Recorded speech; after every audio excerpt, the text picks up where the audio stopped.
This is ECCB Digital Dialogues. Welcome. This series has been specially designed for you as we navigate the pandemic together. Today, our focus is pandemic and banking. I think all of us would readily agree that this pandemic is testing our resolve at multiple levels, including our financial resolve and wherewithal. And the banking system has and continues to play a very important role in, as it were, helping to absorb the shock that is the COVID-19 pandemic. Many of you would recall that in March of this year, we announced with the ECCU Bankers Association a loan deferral program to assist you, citizens across the region, with coping with the pandemic. And I know that this program has been immensely helpful to individuals, to businesses, and even governments. How is the program going? What has been the uptake like? What are the key features? And what comes next? Well, we are going to explore many of these issues this morning as we look at the issue of pandemic and banking. We have an expert panel with us, representatives from the business community, the banking community, and bank regulation. And so I think we have the people who can help us with many of your questions today. So again, I'd like to welcome all of you who are joining us for ECCB Digital Dialogues on pandemic and banking. It now gives me great pleasure to introduce our panel. First up is Mr. Richard Duncan, who is the Managing Director of the Grenada Cooperative Bank, one of the largest banks in the Eastern Caribbean Currency Union. Richard has been at the helm for at least a decade, and he's also the President of the Grenada Bankers Association. Richard, good morning and welcome. Good morning, Governor. Welcome, and thank you for having me. Great. Then we have, very importantly, from the business community, Mrs. Giselle Matthew. And Giselle is the president of the St. Kitts and Nevis Chamber of Industry and Commerce. And I must tell you that she's the first female to have been elected president in the 70-year history of the chamber. So Giselle, again, welcome and congrats to you. That's a unique achievement right there. Thank you, and good morning, Governor, and to your listeners and to the other panelists. Thank you. Great. And of course, she is a businesswoman. She owns and runs Harper's Depot and has other interests, which you would have seen in her bio. And third and finally is Mr. Chris Luard. And Chris is the Director of Bank Supervision at the Eastern Caribbean Central Bank. He has headed the department for the last 4 years. He's also had experience in the private sector, in the banking sector, and we are obviously happy to have Chris back at the helm of the very important department in the bank, which is bank supervision. Chris, good morning and welcome to you.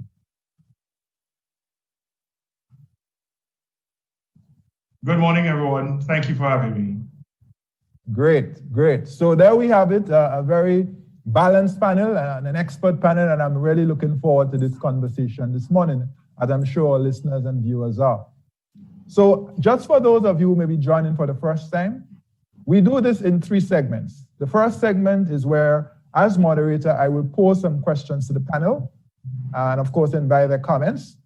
In the second round, or the second segment, we actually have some questions that we pose to you and invite your comments.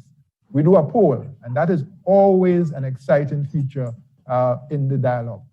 And in the third and final segment, which is our longest segment, is where you get to ask your questions and get some answers. And so we direct your questions to the panel. So that is our lineup this morning. That's how the run of show will go. We always find that the 90 minutes go very quickly. And so without further ado, I'd like to go straight into the questions for the panel. So I'm going to give the panel now a few questions. So I'd like to start with Mr. Duncan. Richard, you will recall in late March, the ECCU Bankers Association and the ECCB agreed and announced a loan deferral program. And of course, that was a very important announcement for the people of our currency union. And so this morning, I'd like you to give us an update on the program. First of all, what was the motivation for doing this? And why did the association readily agree to do it? Secondly, what are the key features of the program? And thirdly, what so far have you seen, having done it now for the last 3-4 months? Mr. Duncan? Yeah, good morning again, and thank you very much, Governor, for having us on the program. If you would permit, Governor, I'm not too sure if you would want me to respond in the sequence in which you have asked the question. As you wish. So I thank you very much for that, and therefore, I think we can start, with the very beginning, i.e., the ECCB and the ECCU Bankers Association have forged a common bond, in my opinion, in the pursuit of a strong, stable financial system in the ECCU. So the loan deferral program that we are seeing is about the most publicized of those initiatives where we work together for the betterment of the financial space in the sub-region. So when we speak of the loan deferral program or the moratorium program, we need to appreciate what it is we are actually talking about. First, we can say a loan is the renting out of depositors' funds to borrowing customers at a charge called interest. So it's the renting out of depositors' funds to borrowing customers. The arrangement has two primary components, namely regular installments or repayment of principal, which essentially is the returning gradually of the depositors' funds that have been loaned out. The second component is obviously the charge for the use of those funds, called the interest payment. So when it came to the idea of supporting commercial bank customers under this program, it means that temporarily, for 6 months, there will be a suspension, a delay without penalty in the collection of the principal repayment or the interest payment or a combination of both without penalty. So there are no fees, there are no charges for not paying during this period once you are under the deferral program. The other component, Governor, is that the delay in connection, I think this is the most critical part of this program. The delay, the deferral in collection of interest does not mean that interest is not running. It is running, it is accruing, it is accumulating, and will be dealt with at the expiration or the end of the deferral period. Even if a customer is under deferral arrangements, we encourage them, if they come into resources, to make a payment on the loan. So having a deferral arrangement does not mean that ad hocly, you cannot, when you come into funds, pay onto your loan, and this is highly encouraged. There are two approaches that banks have used in bringing this arrangement into effect. First of all, some banks allow customers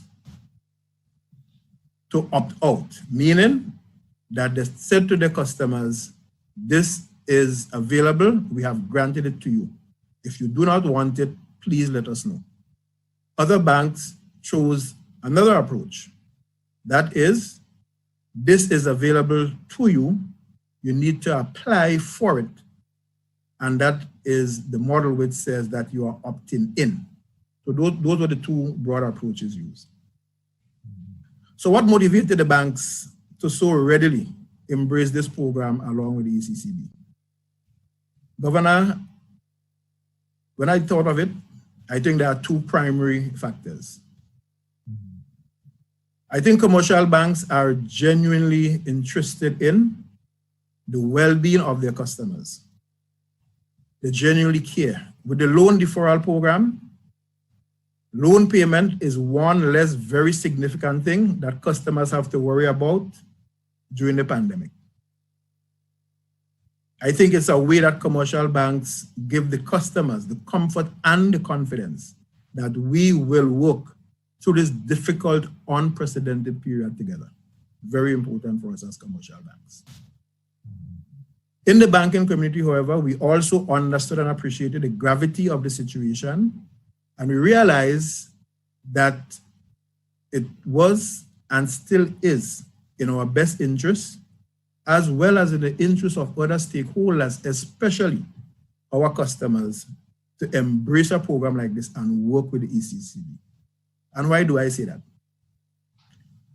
Governor, the reality is banks succeed and do well only if their business customers have thriving businesses and their personal customers are gainfully employed or self-employed with adequate cash flows to meet their financial obligations as arranged with the banks.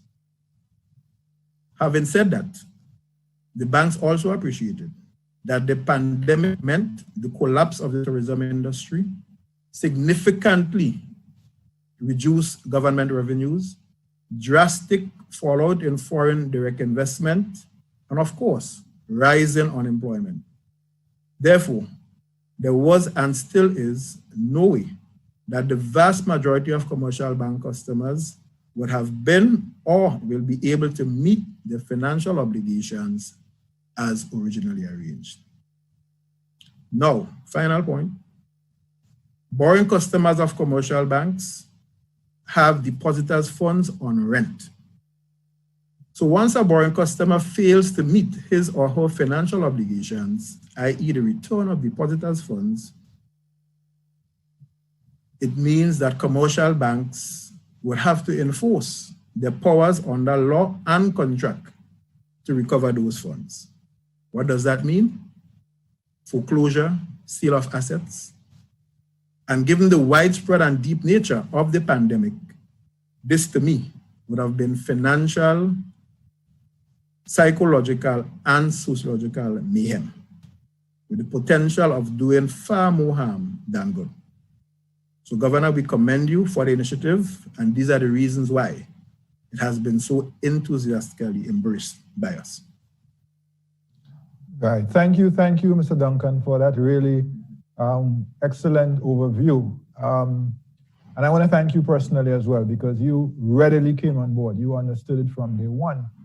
There are a few things you said, and I'm not going to try to repeat because you said them very well, but loans are funds rented from depositors.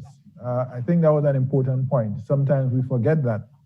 And by the way, as I understand it, you are still paying depositors interest on deposits during this period. So that cost remains you. Secondly, that the banks want to work with customers, business or individuals, and that we are in this together. And I think that's really comforting for all of us to know. We're not alone. And I make this point as well because we've encouraged people to go in and speak to their banks. And bankers, don't hide, don't run, have that conversation. And what you've just said is that let us talk. We want to work together. We are in this together. And I think for those people who have trepidation about working with financial institutions, they should be reassured this morning that you can go in and speak to your banker. So I thank you very much for that very useful oversight of the program and also the features. Thank you very much. Welcome, Governor. So that leads me to invite Chris to comment, because Chris, we at the ECCB have done this program in partnership with the Bankers Association. Why, from a regulatory perspective, why is the role of the ECCB important? Chris. Thanks, Governor. And I want to thank Richard too. I don't think, and perhaps that was the correct place to start, having Richard summarize and articulate so clearly what's at stake and how the coronavirus has impacted us. I think throughout this whole process, we've heard that the pandemic has been unprecedented. And that's a word that has gone around in terms of the closure of our economies. I don't think any of us 12 months ago would have imagined or even start to think about that our governments would have had to shut down our economies in order to protect life. The impact of COVID, and as Richard rightly articulated, is not just in the health sector, but it has expanded and brought out in terms of the economic impact. And for us, in the wake of the COVID pandemic, we have heard the calls that for relief from the borrowers. So specifically from those persons who've been impacted, whether it's be from a closure of a business, the loss of a job, the reduction in hours, the cut in their salaries, these are all the things that we've heard as a result of the pandemic. And because of the unprecedented nature of the pandemic, as a regulator, we had to be responsive to our licenses in allowing them that flexibility to provide that support and assistance to their customers. We had to be flexible and relax our regulatory guidelines. These measures, our relief program, loan deferral program, loan moratorium, whatever you call them, and I call them in a nutshell relief programs, they are intended to provide an incentive for the banks to continue to support the real economy. That's a very important point. In all this that has happened, and Richard articulated clearly in terms of the slowdown and the shutdowns and the impact and so on, we are dealing with very real in people's lives, both health and the economic part of people's lives. So for us, it was an easy decision in terms of recognizing the need that these relief programs and incentives for banks to continue to support economic activity, even though we had this shutdown and so on. And it was important for the banks to support the real economy in these times. And we recognize as a regulator an overly conservative application of the regulatory rules would not have helped in these circumstances. It would have led to an increase in non-performing loans, possibly an increase in provisions, loss of lowering of earnings, and pressuring of regulatory capital. So we had to respond, and we had to partner with our banks in order to provide this support. And for us, it was an easy decision to provide that flexibility and that relaxation of some of our regulatory rules to allow our banks to respond and to support the economy. Right. Thank you, Chris, for that. And you underscore the point that we make all the time, that we're partners in development. Yes, our role is the regulator, supervisor. The banks, of course, do the business. They are the bankers. And there are times when we have tensions, but at core, we are partners in development. And this is a wonderful expression of that partnership in an unprecedented period.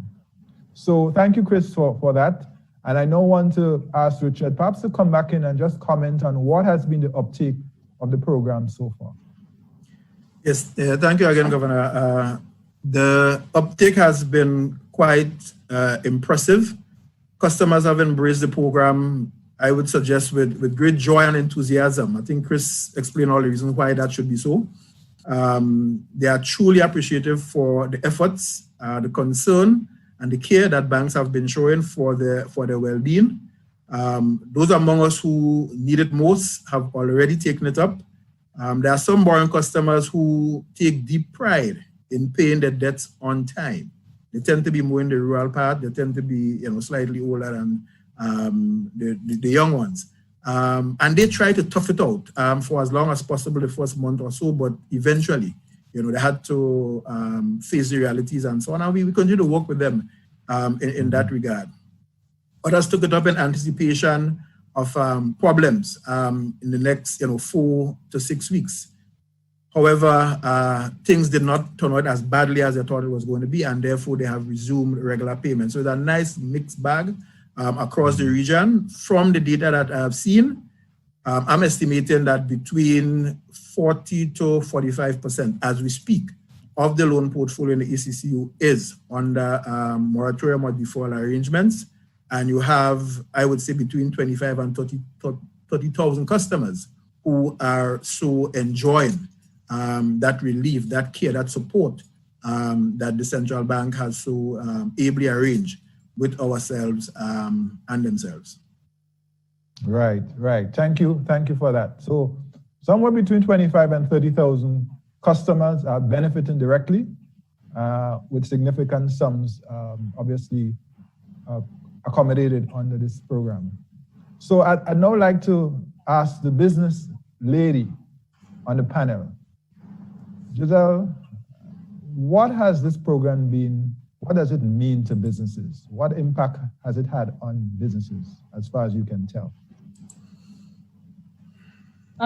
Well, firstly, it has been a welcome relief to businesses in the region, and I can speak for St. Kitts and Nevis in particular. It's been a significant relief, I would say, to many businesses on island. I think the numbers anywhere from, and personal loans also, if we're going to speak about in general moratoriums and deferrals, they range from car loan deferrals, credit card payment deferrals, to business and demand loans, to residential mortgages, to auto loans. So it has spanned quite a cross section of the community, which in turn has given great relief to many families and businesses. And I think to date total, we are somewhere in the region of over 2,500 persons benefiting from the loan deferral program in St. Kitts Nevis, and a total of approximately to date $258 million in relief. You, Governor, would have those statistics for the region. Yes. You know, and so you can imagine from one small island like ourselves that this is a significant relief. Being a business person myself, I can speak to it because I'm also I've benefited from it. Like Richard Duncan said, you had to apply. Some banks you had to apply, some it was automatic. But what it did for my business in particular, and I know many other businesses, having spoken to many others in the business community and our members, it allowed a relief on cash flow.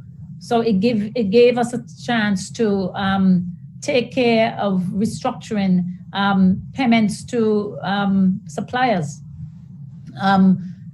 Just a basic cash flow improvement after coming out of one solid month, 3 to 4 weeks of closure in April, no business, no cash flow intake at all, and then opening back your doors to face many obligations that you left when you closed, you know, several weeks earlier.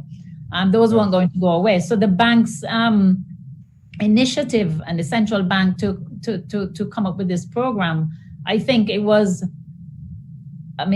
something that I think many of us look, and we were going through a period where there was a lot of negative talk about banking, as you know, relationships over the last several years have changed, and how banks function and operate, and the lack of human interaction and being able to go in and really, decisions are made in other parts of the world. I think this gave the business community, and I think the community in general, a kind of a, oh wow, effect in the sense that the bank came to us first. This was an offering to the business community and to families for relief before having to go and approach the bank. So this was very welcoming from your side and the Bankers Association in general. And I think it has worked well. National Bank alone in St. Kitts Nevis, I think to date is somewhere in the region of 33 million in loan deferrals on St. Kitts. So it gave a peace of mind. It's still in effect. So it has created a peace of mind to many. Your credit history has not been impacted by this or impaired. Your late fees have been waived, and basically just a chance for businesses who have to reevaluate themselves, who are heavily dependent on that tourism sector. Some have been hit as much as 70%. That cruise ship industry, hotel and tourism sector. So those businesses more than ever need this relief more than many of us who get ancillary benefits from the hotel and tourism sector that can survive through this, because we rely heavily on a local market. But those who are heavily impacted on tourism and cruise ship sector, we may not be seeing them really for that until 2021, which is even a good scenario at this point. Yes. Yeah, no, you're absolutely right. And by the way, I mean, there are at least 80,000 jobs, direct jobs from tourism in the currency union. Most of these people are now out of work. So it is clearly significant. I mean, don't forget, and I know you know this, but about 60% of our export earnings in the currency union come from tourism. So if tourism is shut, it's going to have a massive effect on many, many, many people, and indeed the financial system and governments. Just to add a little additional color to the numbers, and you spoke to that and so did Richard, just very quickly, in Anguilla, over 500 persons have benefited. In Antigua and Barbuda, over 9,000. In Dominica, over 1,300. In Grenada, over 4,300. In Montserrat, around 70. In St. Kitts and Nevis, you mentioned around 2,500. In St. Lucia, over 4,000. In St. Vincent and the Grenadines, around 2,000. So you can see the breadth, the scope, the impact of this program on many of our citizens. And again, we are happy to be able to collaborate with the Bankers Association in this regard. So thanks for that, Giselle. And let me go back to Richard and perhaps invite him to say a few words on what would be the main considerations for customers, whether they decide to opt in or opt out, to avail themselves of the program. Any advice or any suggestions here? Yes, Governor, I think you said it quite well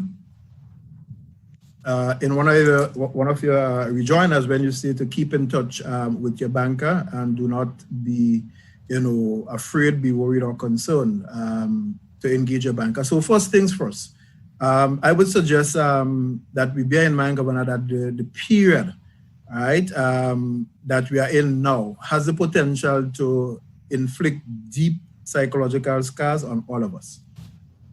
None of us saw the pandemic coming.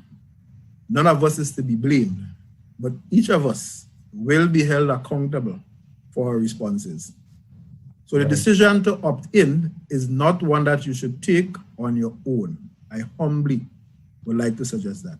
In fact, I strongly advise and forcefully recommend that customers seek financial advice and counseling by contacting their loans officers, relationship manager, or in some cases they are called account managers. So that's the first thing that you would want to do. They will help you to determine if a moratorium is right for you. Do you really need it? And what option should you choose? They would help you to consider and assess the following. Time to maturity, meaning how long again before your loan was originally planned to mature for you to finish paying off that loan. That is important. How far away are you from retirement? Very important consideration. The conversation will be different for a 25-year-old borrower as opposed to a 55 or 60-year-old borrower. Right. What are your current cash flows? That is going to be discussed with you. Do you have any savings? Do you have any other assets? Again, important considerations because we need to look to see how we can improve. And the reason for some of these questions is important. We have to think about it. We said that the interest is accruing, it is running. If you take a deferral that says no interest payment for 6 months, it has implications in the end. What family support mechanism can you tap into? Very important questions, because when things get tight, that's when we turn to family for the support mechanisms to help us to cope and so forth. What alternative means do you have? What additional skills do you have to generate income? So you may have been in tourism as a bartender. Maybe you have some skills as a mason, as a carpenter, How can we help you figure out these things? Because a very tough period, a lot is going on. There's tension in the family. There's, feelings of inadequacy because you are no longer earning as much as before, right? For the business people, can I diversify my business line? Can I divert my product lines? And I would give you one classic example here in Grenada where a rum distillery suspended the production of rum and engaged the production plant and technology in the production of hand sanitizer at an industrial level. And that was crucial when we were unable to receive imports of those stuff, and then it has become a major substitute on the island. But just an opportunity that arose for that particular enterprise, and I'm sure there are others for other people. Another consideration would be how much will you owe at the end of the moratorium? I like to suggest to people that based on your interest rate, based on the amount that you owe, based on how long you had this loan, you could end up in several situations. One, you could end up where at the end of the moratorium, you owe more than you originally borrowed. Obviously, with the interest referral, you will owe more than where you are now, but depends again on the time to maturity for the loan. Right. The 6 months could end up extending your loan beyond 6 months. In some cases, we have run scenarios where we see it is extended by a couple of years. That's a possibility, again, depending on the arrangement. What will my new repayment arrangement look like? Keep the end in mind. What at the end of the day will I be asked by my bank to do? Would the interest be capitalized, meaning would it be added on to the loan that I currently owe and I will get a new loan? Would this interest be set aside and I pay it off, when I'm able to? Or would I be given a separate loan with interest on top of it? There are different modalities, combinations, and so on that you need to discuss with your banker, even at this early stage. And the final thing, if anything changes for the better or for the worse during this deferral period, contact your loans officer, relationship manager, or account manager, if anything at all changes, because it's important that engagement and that dialogue continue. There's nothing to be ashamed of as a customer who, with reduced cash flows, you're unable to pay a loan as originally arranged, and you have this arrangement. Keep in touch with your banker.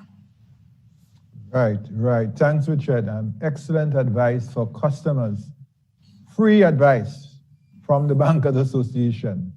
And my key takeaways are keep the lines of communication open at all times. Yes. Keep the line of communication. Don't hide from your banker. Don't run from your banker. Go in and have a conversation. They have shown that they are humane and that they will work with you, but you have to have that conversation. But you also raised some very important points about the possibilities, the permutations. And that's why you have to have these individual conversations, because it varies from customer to customer, as you pointed out. Retirement age, different social income, other assets, changes in circumstances. So again, I'm really hoping that this is helping people across the currency union, because for whatever reason, people often have a little reluctance, even trepidation about engaging. And as you said, there's no shame in going and speak to your banker right now. So do that. So I believe this has been very helpful. So thanks again. Now, Chris, from a financial stability point of view, what are some of the regulatory implications of us working in partnership with the Bankers Association to do this loan deferral program? Thanks, Governor. I like to capture them in three main areas. One is in terms of reduced liquidity. And liquidity, you heard Giselle's talk about cash flows and the liquidity of the private sector, but banks too have to manage their cash flows. And loan repayments is one of those inflows into the bank in terms that supports the source of funding or the source of a bank's cash flow. With the reduction or the cut in the loan payment or the deferral of the loan payment, banks have had to manage their liquidity positions throughout. So that's one key area in terms of the reduction in liquidity and what it can do in terms of the cash flows at the bank. Secondly, it relates to the potential increase in credit risk. And by credit risk, a very simple definition of credit risk is your inability to pay your loan or your inability to meet your payment when it becomes due. So the loan becomes what we call non-performing. And there are certain things that happen accounting-wise and regulatory-wise that a bank has to do when that loan becomes impaired. So there's a potential for the increase in credit risk. But this is premised on the depth and the breadth, the size of the loan moratoria. So now we're talking about 6 months, and there's a potential in terms of our conversation that we've had with the banking sector that this may have to be extended beyond the initial 6 months. But if we are then having loan moratoria at the end of next year, 2021, there is a serious impact on the conversation that we would then have to have on the balance sheets of the bank and what it would then mean for their credit risk. And by the third point, in terms of the regulatory implication on their profitability, on their earnings, because all of this, the interest payment from these loans and so on, forms part of the revenue of the bank. So there would be an impact on profitability. And by relation or by extension, a deterioration in capital, because the profits of the bank, the revenues, the expenditure, you get profits or losses, if the case may be, but a portion of the profits of the bank goes towards the capital, which are the buffers to cover for future losses or the uncertainties around future losses. So they could potentially be, from this whole point of the loan moratorium, and I'm talking about the depth and the size, if it continues for another 2 years, what would be the impact? These are the three. So it's a reduction in liquidity, the potential increase in credit risk, and credit risk I'm talking about increase in non-performing loans, a possible increase in provisioning, and the impact that it would have on the profitability of the bank, and by extension, capital, and impacting the capital of the bank. So these are very real concerns that we have as a regulator when we look at the loan moratorium programs. But what are we doing about those? So in addressing the implications on a particular point of liquidity, we've been working with our bank since March, thereabout, when we started having these discussions on having this loan moratorium.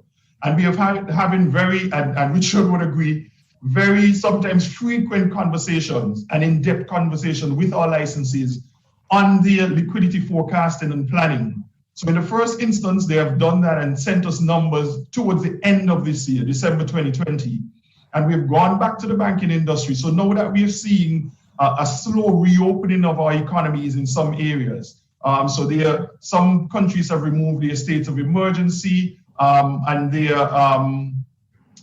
overnight closures and so on.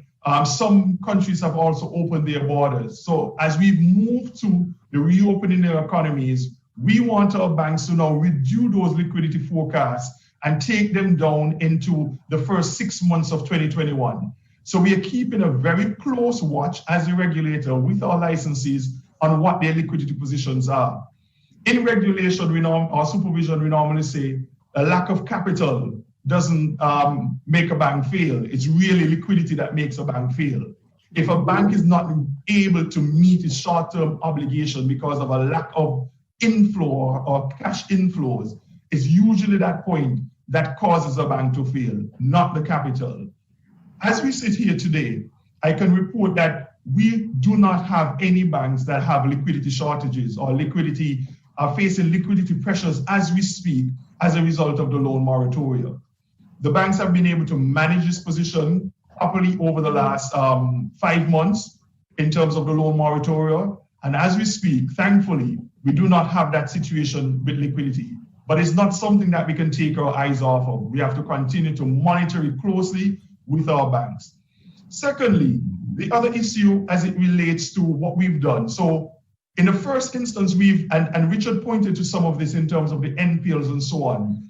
So what we did not want to do, and in terms of providing that liquidity, so there are different rules, what we call our prudential credit guidelines that talks about what the bank has to do if a loan becomes non-performing. So what we've said to our banks, for any loan that you've had to restructure, and by restructuring, change the terms and conditions. So Richard spoke about whether you have to extend the maturity of the loan, whether you have to reduce the interest rate in order so that you can make a smaller payment and so on, whether you have to recapitalize the interest. All of this, the catch-all phrase for that is restructuring the loan. So any loan that has had to be restructured as a result of COVID, it will not count. So there's a rule that we have in terms of, there's a limit on the number of times a bank can restructure a loan.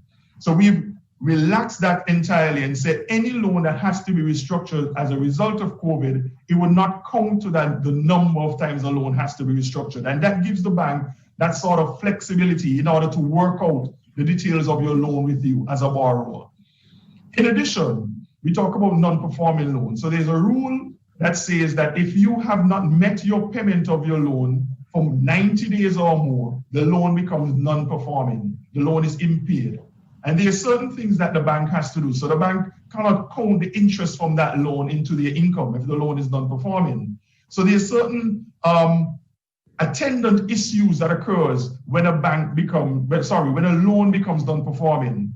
In all of this, we have said to our institutions, do not consider a loan non-performing during this period of loan deferral. So we recognize that there are persons who will not be able to pay their loans for more than 90 days. Under the normal rule, that loan would have had to be non-performing. And we have said to our institutions, do not count that loan as non-performing. So in essence, you're freezing the loan to whatever position the loan was at as at the 31st of March. So all the deferral during this point do not count the loan as non-performing. That gives the bank some flexibility in that they don't have to provide more, that they don't have to settle aside the interest income from that particular loan. These are all that we have done. So we've issued a guidance note to our institutions around this particular issue. In addition to that, we do recognize that there's some accounting treatment, and there's a rule under accounting we call IFRS 9, and I wouldn't go into the technicalities of it and the intricacies of it, but we've been working with the Institute of Chartered Accountants of the Eastern Caribbean on how would the institutions or banks treat, and that's the accounting treatment for these loans. And what we've done with what we call the ICA, the Institute of Chartered Accountants of the Eastern Caribbean, over the last probably 4 to 6 weeks, is that we've sat down and we've developed a new guidance to our institution that speaks specifically to the accounting treatment of these loans that have their payments been deferred. And what we've done with the accountants is then to say, the banks have these options over the next 9 months, 12 months to treat with these loans, and this is how it would be reported or recorded in their financial statement. So we've had that sort of discussion with the external auditors in this particular point. And all of this is in an effort to ensure that there's financial integrity in the banks that is maintained, that we preserve financial stability in the currency union, and that we position the banks and the currency union for a quick post-crisis recovery. Because at some point in time, we have to be hopeful that we will recover. And in all of this, whenever we go through some sort of economic downturn, whether it was a financial crisis, whether it was the oil crisis of the 1980s and the late 70s, we've always recovered. So we will recover from this. But what we want to do is to position our banks or place them in a position to recover quickly while maintaining that sort of financial integrity and the financial reporting in their financial statements. And this is not new. And we are not the only regulators that are dealing with this. Globally, regulatory authorities are faced with the difficult choice as to how we confront this very severe economic crisis. We are encouraging the flexibility in applicable accounting standards. As I said, in our case, we've had that sort of discussion with the Institute of Chartered Accountants. And what we want to do is to preserve market trust and transparency so that when anyone looks at a financial statement of our licensee, they can be confident in that the numbers that they're reporting, that they're transparent and that they're accurate, so that we're able to preserve that trust in the banking sector and to preserve financial stability.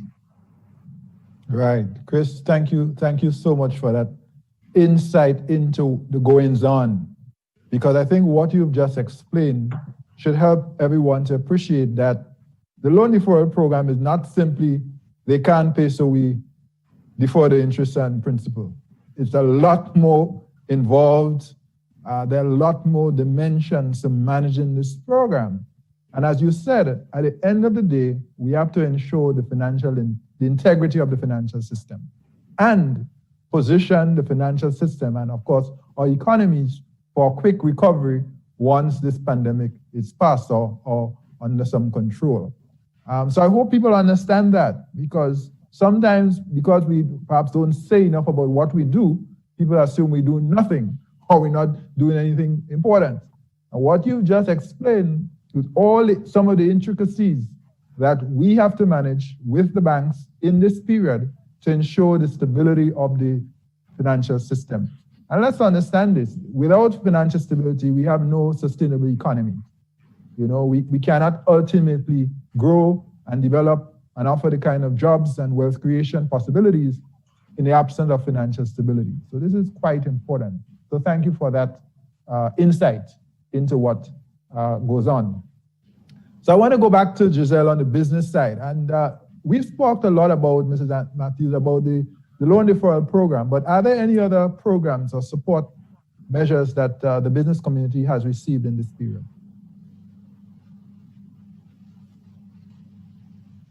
We're not hearing you yet. I forgot it. Firstly, Governor, I'd like to say, I think the ECCB stands on, you know, your rule of thumb has always been over the life of your loan to not restructure more than twice, as Chris said earlier. And that is something that I think is very welcoming to those who have had to use the deferral program, that this COVID-19 loan deferral will not count over the life of if they have to restructure later down for whatever reason, that it doesn't count. And I think that is a benefit that has been given to the to those in the business sector.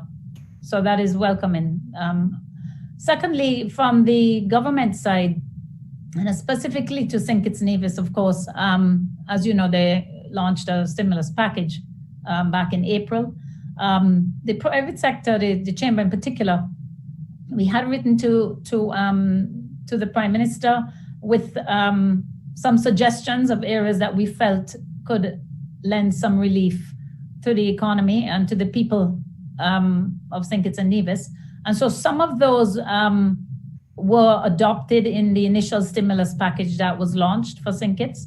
And we have one or two areas that we are still in dialogue on and awaiting, as we see that this pandemic is extending further out.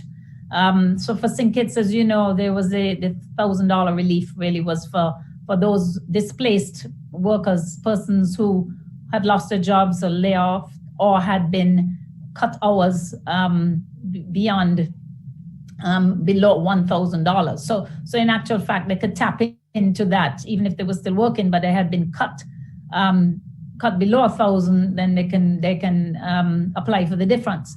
Now that program to date has paid out approximately $22 million to date. When we extend down to September, because it has been extended.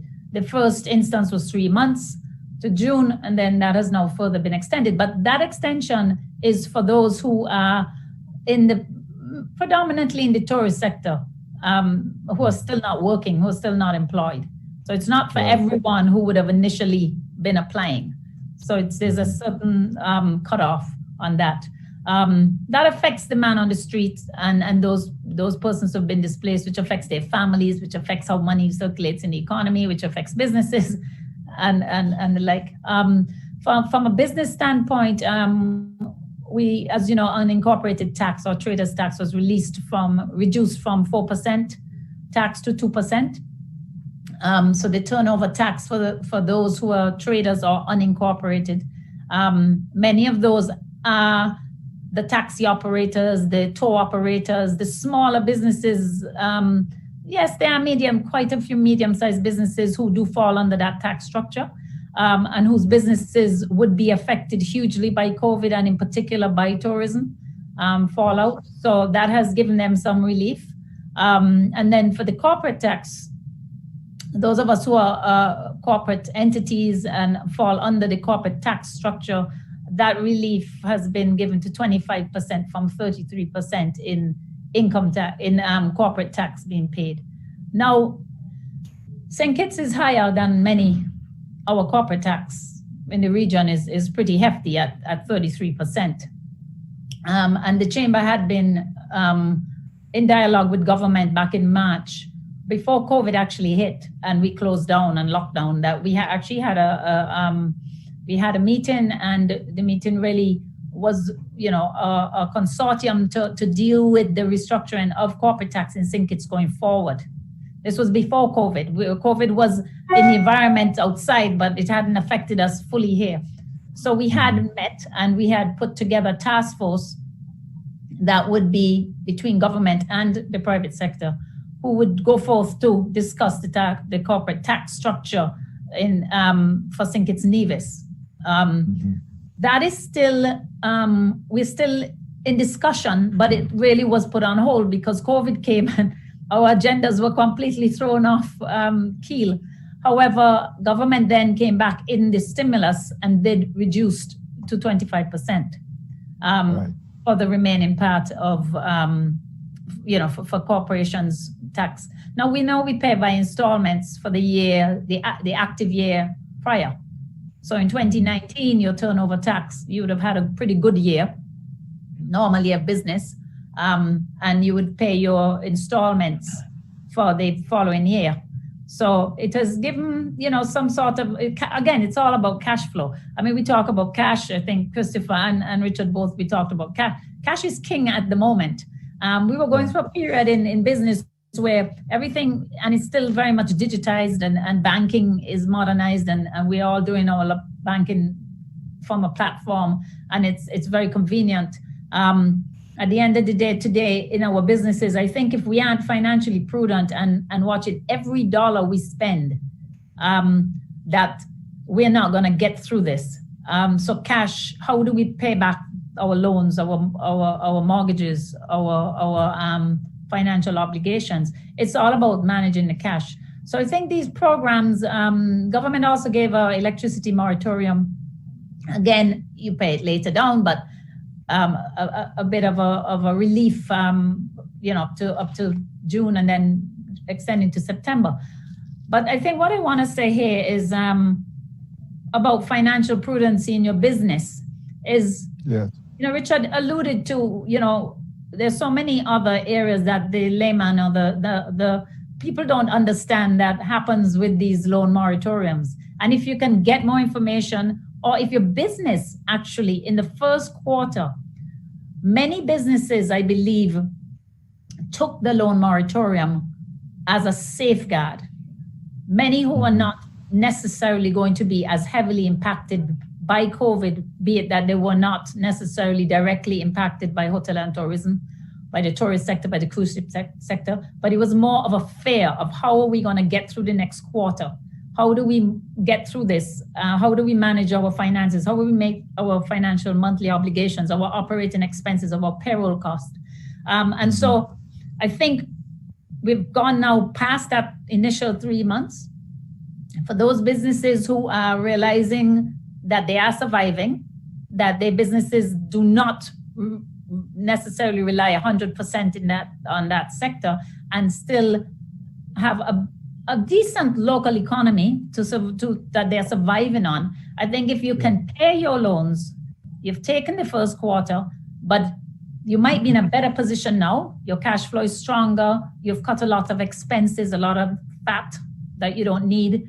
My advice would be that, get back on track, as much as you can. If you are in that position, then continue to pay your bills, whether it's the loan moratorium, whether it's the electricity moratorium. Try and still be prudent as much as you can within, your own restrictions, obviously. One of the things that the chamber did do back in March, and you may have seen it, Governor, I think I was on not long after you when you did your presentation at the task force. But we did, and we still have it on our page, and we continuously updating our information, is preparing businesses for COVID-19 and how do they survive through this. And this is not necessarily for the bigger guys, because internally they have all of the necessary administrative arms and support. But the smaller and medium-sized businesses who struggle and don't have the resources and the know-how to get through such a unprecedented period for their businesses, and teaching them how to be financially prudent. And so we gave tips on, restructuring your workplace, your workforce, really, literally, staggered hours, cutting back your hours. Do you really need to be open extended hours? Can you see if you can do probably 3/4 of that business in less time? Less electricity costs, less overtime, less cost to run your operation, because you're going to be getting less sales. So trying to think outside of the box, reducing, your employees, but giving them employment, but staggering shifts if you never did shifts before. Looking at your operational expenses overall, really being, in a way, it's a little stuff that add up. If you're not in your office and you're going to be gone for 3 hours, well, turn off the AC and the lights. Sounds silly, but if you do it every day for 30 days, 60 days, 90 days, when you know you're not there, you would be surprised what the results of those that comes out to. And you teach your employees the reasons why we have to do this. And you start to train people to think differently in COVID. It's going to be here to stay for quite a while. The savings can be significant in these large companies. That we got spoiled. We're living a life of we kind of had to stop and think, about all the privileges that we have. So I think leveraging technology, using the technology to the advantage of your business. How can you do as much as you can? Maybe working from home, thinking differently about how you might have to train your staff in different areas, making them they can multitask. Teaching them a different skill, especially those in the tourist sector. How can you teach them different skills rather than just one area of the hotel in which they operate within? Teach them other areas. You might be surprised what you get out of them. You might realize that you have people, you might have some square pegs and round holes. You might shift people around a bit. So just thinking differently. Health and safety in the workplace wasn't an area that I think we thought about as much as we should in the Caribbean. And again, teaching why is it important that health and safety is so critical in surviving through COVID. So training people, training your staff, practicing, certain the regulations and protocols that came about through COVID. How do you enforce those in your workplace? How do you train your staff and your clients? How you keep everyone safe? So it's been a huge learning curve for I think businesses on a whole, small, large, medium. And I think that we are hoping that we can get a bit more support for the smaller businesses through the banking system. One of the areas that we have proposed as a chamber is soft loans. Because I think as time has gone on and as time continues to drag on, the harder it's going to be for those smaller businesses to really pull through, especially that we're seeing the numbers and the trend of COVID going into 2021. The fallout of those smaller businesses will come probably later down the latter part of this year. So we need to have a safety net there for them outside of the loan moratoriums, but government had put in $10 million into the development bank, into some soft loans. We're proposing that some of those funds can be channeled into the commercial banks so that the commercial banks who already have a relationship with that business, already know their trends, have their finances, have the relationship, they understand the business model of the customer, that they can lend that money to the commercial bank at an extremely competitive rate.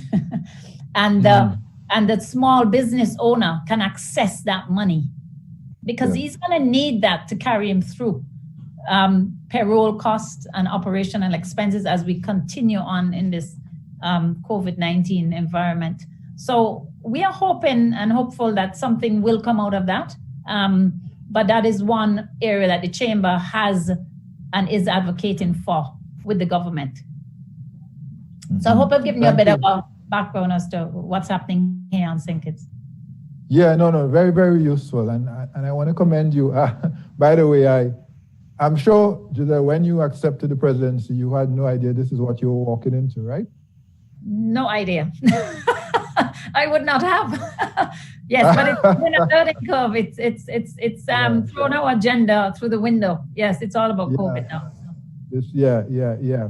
But I thank you for what you said and for what you shared. I did see the program you mentioned where you were offering advice to businesses, and I thought that was very helpful because speaking to businesses one-on-one, some people, the small businesses in particular, are overwhelmed. they are overwhelmed. They are not just financially strapped, but as one business person said to me, every week the business plan is changing. You know, I thought we were going to do this, and then I've had to adapt, and then that doesn't work. Those assumptions no longer are no longer valid, and so it's a rapid, great deal of uncertainty, a lot of challenges, and they need all the support they can. And I hope perhaps people also come to appreciate the value of a chamber of commerce, for example. I know some people take membership, some people don't, but I think you've seen the value in this period, perhaps more than ever, to have somebody who's batting for you, but also can render assistance to you because they understand where you're coming from. So thank you very much for sharing those perspectives. Yeah, and I'd just like to say right now, yes, the chamber is really more about trying to guide and direct those who are members and those who are not members. And we do hope that later down, when we all catch our breath, that we will be able to encourage more businesses to join our chamber. But our job right now is really to educate as much as we can and give any guidance and support we can to those smaller businesses in particular. In particular, yeah, absolutely. I should just share that I have been reaching out to the World Bank, for example, to ask for support in terms of along similar lines of credit and also training, a training fund to help these businesses that have to retool, revamp, change the business model, or just find a way in this period to sort of reconfigure their operations until, in the case of tourism reopens. So I think that's a very important focus. Well, we are discussing that at the board level about training programs that we can bring in-house to facilitate those small businesses. Many of them are struggling when it comes to the administrative and the account side. I think that's where a lot of them need help, assistance and guidance because teaching financial prudence is critical, because not because your business is turning over business, it depends on what you're spending on the other side of the door. How are you really performing? How are you really doing? And I think that is the area that we as a chamber would like to start to train now that we're in a better position. Hopefully COVID won't interfere, but we can do some facilitations with smaller businesses and training via Zoom and offering that from our side is something that we do definitely have on the table. Right. Well, thank you so much for that. I had another question, but I'll save that for a little later to the panel, which is about opportunities for the bank. Actually, Giselle spoke to some of those, but I would like to hear from Richard and Chris, but I'll hold that for a little later because I think we've had a good first hour.